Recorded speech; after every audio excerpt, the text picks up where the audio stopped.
swimming at night. She been calling on me. Hold my breath in the pool, but she been underwater in the Indian Sea. I've been doing it right. Can't forget what you said. When you're finished with you, babe, you should come and find me in the Sea of Cortez. The way that my heart is, the way that the sea.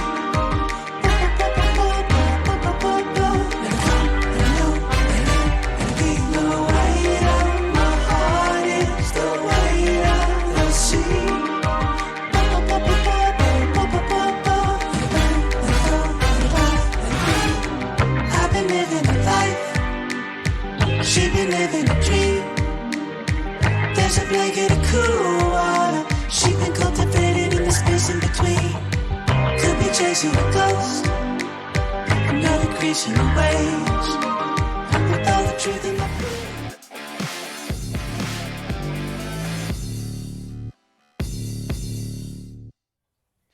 Well, Rob, I think you could say it's probably a valuable point, Ian, considering the actual performance, particularly the second half, wasn't great. But you managed to get a point away from home against a good team like Brentford. Yeah, no, absolutely agree with you that Norwich didn't play that well in the second half. You know what I mean? Like I said, with all the possession they have, they never had no shots on target up until the goal. And what we were saying about, you know what I mean, if you don't shoot, you don't score. Kenny McLean comes on, just has a good touch, opportunity to score, to shoot from 19, 20 yards, gets a deflection, luck. You know what I mean? But that doesn't happen if you try and little tippy-tappy triangles in congested areas. So, listen, it's a great point. They're going to come away from that really, really happy. It is a tough place to go. They are a good side, Brentford.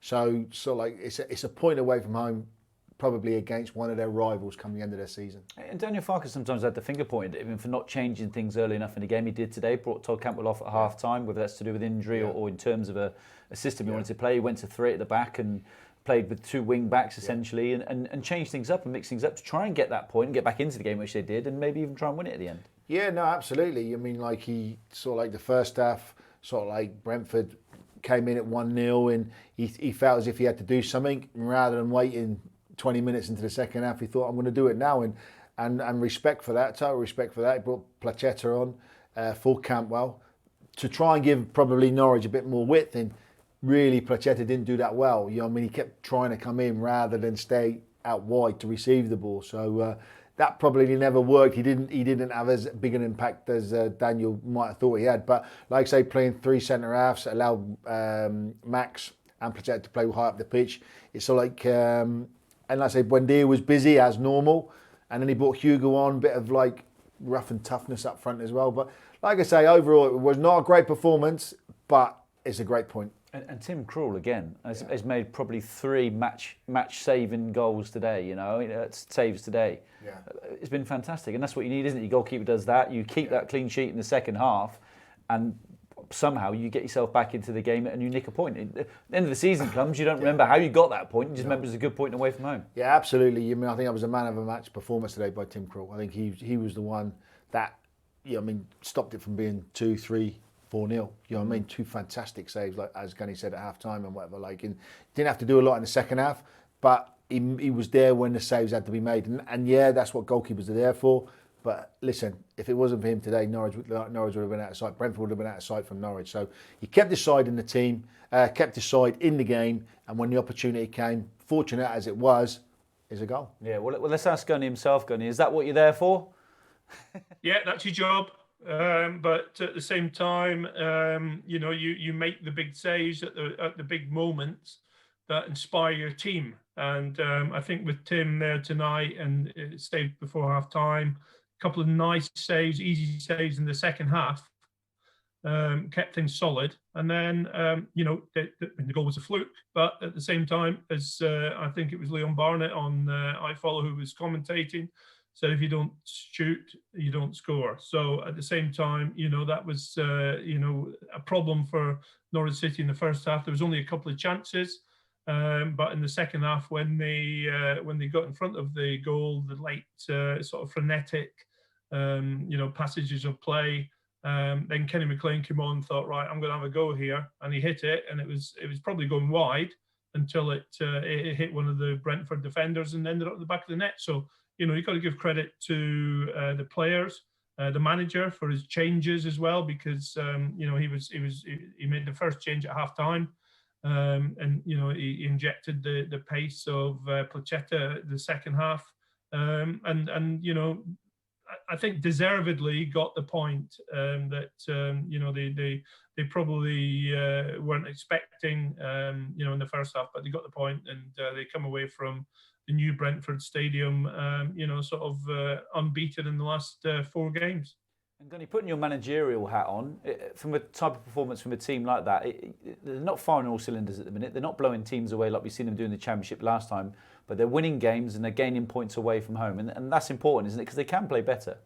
Oh, a Championship is a slog, and 46 games, and I don't know where. You probably would have picked up a point somewhere else, but I believe in your pre-match commentary and discussion that you're playing against Brentford, one of the teams that nearly got promoted to the Premier League last season. And obviously, apart from a couple of sales of top strikers, I mean, they brought in Ivan Toney, who's already started the season off very well and scoring goals. They will be a challenger in this division this season. So I think from Norwich City's point of view, they have taken a point away from home from a team that will be up there competing with them for a place in the Premier League next season.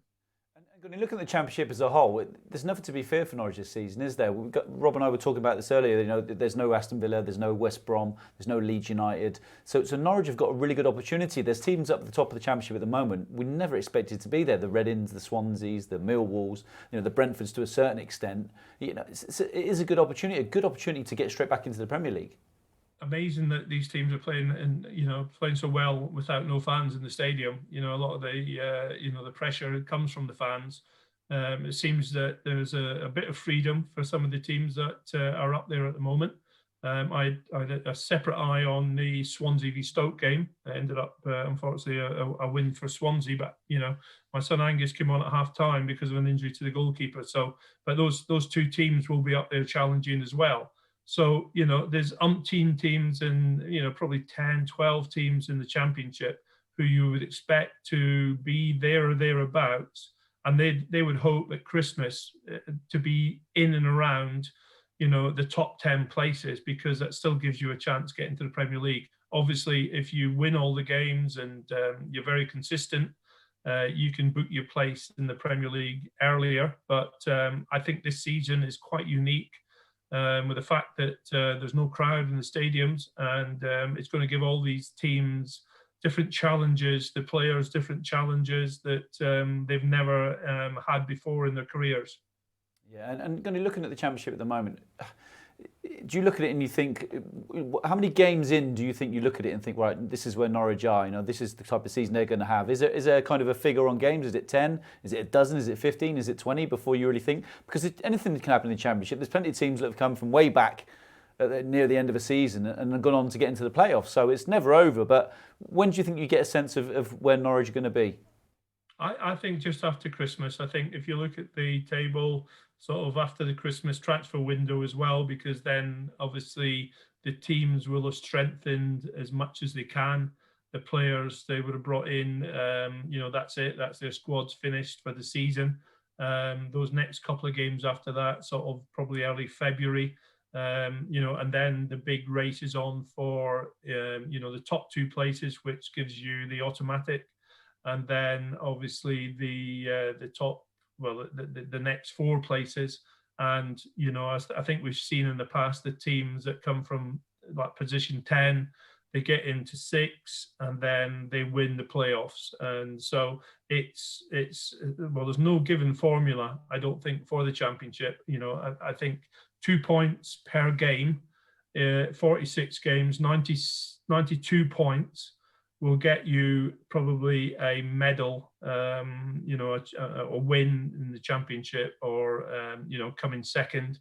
And then anything after that in the high 80s will get you into, the promotion places. And then, that is the gamble and the lottery that, those playoff games will give you. So I think, let's look at Norwich seeing it through to February. which obviously gives them another transfer window. Whether they do anything or not, I don't know. But at the same time, they've got some good players settling into the squad at the moment, and hopefully, those will continue to sort of develop and enhance Daniel Farke's choices to get on the pitch. Brilliant balanced views as always there, Gunny. Top man, mate. Take care, and we'll speak to you soon. Thanks, guys. Cheers, Have a Gunny. good night. See you now. So, look, you look at the season at the moment and you think, look, Norwich have got the potential to get up into the Premier League again. And I talked about those 10 games or those 12 games. We can see now the table at the moment. Here it comes. The table is coming now, and you can see Norwich at the moment. They're sitting in 5th. They're there or thereabouts. So, no, look, Reading seem to be making a little bit of distance between all the rest at the moment. But, the playoffs are a lottery. The way Norwich have... Until you look back to the last championship season when Norwich romped it essentially in the end, they didn't start particularly well, did they? No. So we've seen this before. This is nothing unusual, is it? No. So it is a bit like just hold on to your bootstraps, absolutely. Wait to see where we are after Christmas, then we go again. Yeah, to be fair, I slightly disagree with Gunny there. I think it's got to be earlier than that. I think it's got to be the end of November, middle of December. I mean, your transfer window is for strengthening your squad if you need strengthening. You know what I mean? And I think the games up until the end of November, what we spoke about earlier, and middle of December, is enough to give you a gauge of where Norwich will be at the end of the season and how they're doing. What Norwich need to do now, they need to really sort of like put their stamp on this division. Yeah, I don't think they've done that yet in the performances that they've given. But like you look at that table there, and like you say, apart from Reading, I think it's 3 points separate 10 teams and whatever. So they just need to be in there. They just need to pick up, it's a great point tonight. Yeah. It's another tough game at Bristol City on Saturday. You know what I mean? And then you've got Millwall, Swansea, you've got the next 3 games after tonight's are going to be teams around them and whatever, and then you've got another 2 or 3 after that. Yeah. That will say where you are. You can't be mid to bottom of the league come December, January, February, because that's too much to carry up, that's too much to make up. And like you're saying, the transfer window is about teams that want to add another couple to strengthen for the final, the push into the season, not basically to get you away from the bottom. Yeah, and are Norwich likely to do that as well? Because they've had a big turnover of playing staff in the summer. A lot of lads on loan, a lot of new lads coming into the squad. And again, this isn't too dissimilar to where they were in the Championship before. A whole new group of players, started off quite slow, wasn't quite clicking, then all of a sudden they took off. So I guess everybody's hoping for a repeat of that, aren't they? I think, yeah, and like I said, I think the players that have come in have strengthened the squad. What they haven't got this year is, and by the looks of it, is Pukki is he was invincible that first year. He was scoring goals for fun. You know what I mean? Like I say, wherever he was on that pitch, he would create chances himself and whatever. That could be the only stumbling block, not enough goals. And you sort of Norwich... It seems unthinkable to say. When you've got someone like Timo Pukki, Buendia, Cantwell... absolutely. Plaqueta, who scored goals, Hugel, all these players that have got...